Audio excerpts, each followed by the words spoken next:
Kaiser Max Verwalt im Pinzgau, ein Imker. Ich tue ca. 15 Jahre schon imkern. Und imkern tue ich aus Überzeugung wegen den Honig, ein gutes Produkt, ein gesundes Produkt.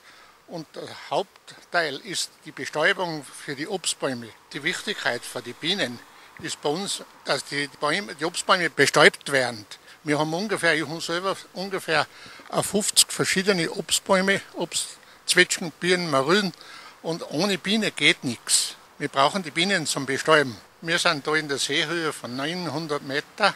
Es gibt 4 bis 5 Bienenrassen, verschiedene. Da mache ich nebenbei nun Honig-Gewürzlikör, sozusagen Bärenfang heißt er. Und da bin ich in Salzburg Landessieger geworden. Verwenden da 9 verschiedene Kräuter und Gewürze und einen Blütenhonig. Und dauern dort circa ein Jahr bis er reif wird. Einen Creme-Honig, den machen wir aus dem Blütenhonig, machen da nebenbei noch Propolis. Das mache ich vom Bienenkittatz, Propolis-Tropfen, Propolis-Salm und verschiedene Honige. Ein Waldhonig und ein Blütenwald. Das ist Blütenwald. Und da haben wir einen Waldhonig.